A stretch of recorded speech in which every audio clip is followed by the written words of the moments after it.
All right, it's time for another BMCK out of the box build. This kit here is a bit of a grail for me. I first heard of this kit in the early 1980s. I never thought I would ever get one. I've never seen one. This is a re-release by Atlantis. I'm not sure who originally put it out, but I've got it now, and let's see what we can do with it when I open it up. I think Atlantis has put out this kit a few years ago, and they re-released it again in this current box. It had a different box before. But as far as I know, this is from some original mold by some old company, probably from the 60s, I would assume. Let's take a look inside and see what's inside. There's the box. That's what they got on the beautiful box art. This is how they did it. I'm going to probably do it a lot different than that. I think this as a kit that looks like it could do with some detailing, so I'm definitely going to try to add some detail. We'll see what happens as we go along. I'm not exactly sure. So let's take a look inside. Take a look inside. First off, let's take a look at the instructions. The instructions look pretty straightforward, and that's not going to be the hard part of putting this part together. I think the secret to this kit will be in the paint job and the detailing. And I need to be careful because I can't make mistakes with the paint job using spray paint on this one, or it will not be good. So I don't want any problems, because I'm not going to be able to hide a lot of mistakes with weathering. So the instructions are pretty solid. It comes with a clear dome. Not sure how I'm going to put that together. It's in two halves. I'll have to be real careful with that. You know, one mess up with the glue on that one, and it's pretty much ruined. So I want to make sure I get that right and make it look good. So let's take a look at the kit itself. Take a look.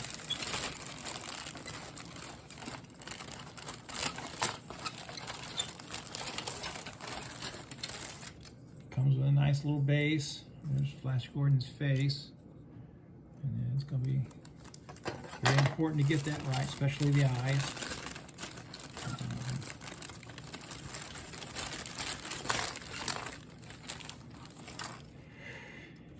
Comes with a little green man. He should be pretty easy to put together.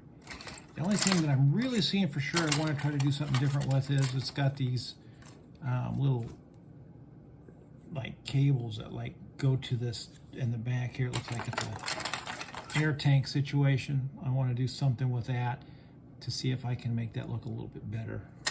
I don't like it painted on. I can't decide if I want to sand it off and, you know, make my own coming out, which I think would look so much better, look better because it would give it some more detail. So we're gonna have to see when I get that together, but I don't think it would be too hard to sand that down, make it look good, and then just actually draw those out. So we'll see what happens with that. And it just comes to the back here, which supposedly is a space, you know, suit. I would like it to really go in good to the this here air tanks. Let me see the other side to the air tanks. See, the air tanks go together something like that. I have some. I'll probably use some of my famous, you know, some of this stuff here will really help make this thing look more dynamic. So I'm hoping to use some of that. That's from I forgot that online from Amazon. Train parts for model train sets. So that looks good.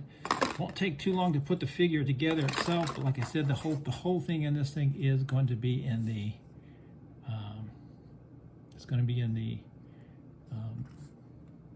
paint job. So I'm going to have to get that right. Let's see what it says here on the bottom.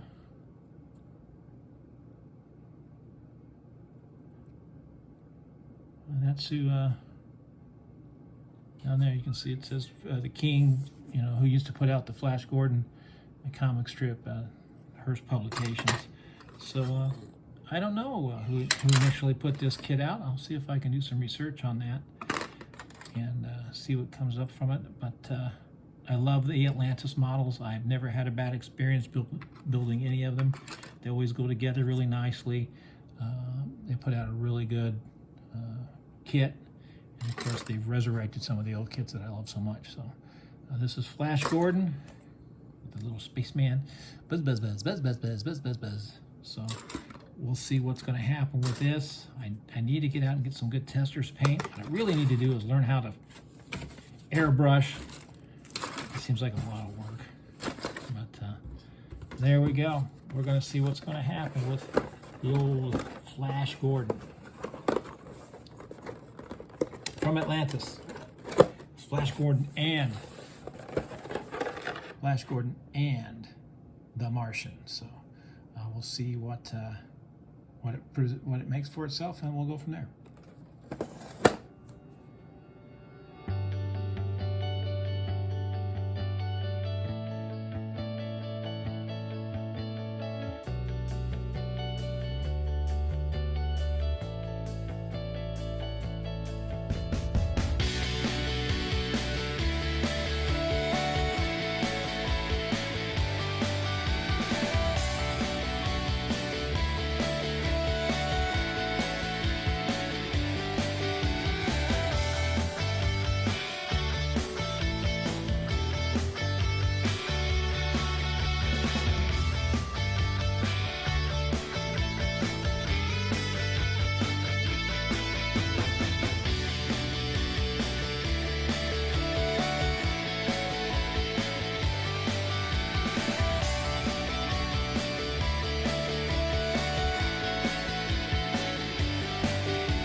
All right, here it is finished. Flash Gordon and the Martian, put out by Atlantis. I did do some research. I did find out who initially made this model kit. This model kit was initially put out by Revell in the 1960s, I believe. It's a magnificent kit, and I'm very thankful that Atlantis got the molds and made it available again. It's one, like I mentioned earlier, that I remember seeing in a magazine back in the 1980s, and I said, wow, I would really love to have one of those, and now I do. So, of course, I did a much different take on the kit than what the box showed. I just like to do things differently. I like the way it came out. I did a lot of things to really, I think, help sell it better. One of the things is right here, I actually, ran these wires, these tubes, if you will, back to the oxygen stuff that's on the back of the kit. I actually ran those because I thought it would look better, and it does really look better. And of course, I added a lot of detail to the actual, oxygen tanks or whatever those are on the back of Flash Gordon. I did mine in blue because I thought that would look really good. The blue and the gold, I think, really looks fantastic and kind of captures, what Flash Gordon might have looked like. So I think the weathering I did on it came out really well. I did a pretty good job with the face. Not a great job with the face. I had to strip it and do it twice, actually, because I messed it up once. But using the acrylics, I was able to do that. So overall, I'm pretty happy with it. I would like to, made it look a little bit better, but all in all, I think he looks okay. So he came out pretty good. I'm really happy with him. I got most of the seams out of him. He went together really easily. So the molds and the construction of the kit is just fantastic. So I think it looks really neat. So it's a kit that, I think if you can handle the glue, almost anybody can make it and put it together. It's good for, of course, boys and girls, and a great project to do. Mom and dad can help with it as well. So, model building's for everyone. Anyone can do it. Anyone can bring it something useful to it. It's an art, of course. My works are a little bit abstract than most. I'm not a master model builder, like I've said many times, but I think I do a pretty decent job. Here's the little Martian man. I think he came out okay. I wish he was a little bit bigger, but I like the way he came out. Flash Gordon's little sidekick. So there you have it. Flash Gordon and the Martian, put out by Atlantis. As always, model building is forever. So build some models today. It's very therapeutic. It lets you express yourself and see what you can come up with. So this is what I came up with my Flash Gordon. If you look online, you'll find a lot of other people have done it as well, and they've done things completely different than me. But man, these cables here, it really sells. It makes it look so much more interesting. So that's how I did it. Flash Gordon and the Martian, put out by the great company Atlantis, who's got a series of great kits right now. Hopefully they'll get more and do more of these kind of retro kits because they're probably my favorite. So there you go. There you have it. I hope you've enjoyed my build, Flash Gordon and the Martian by Atlantis.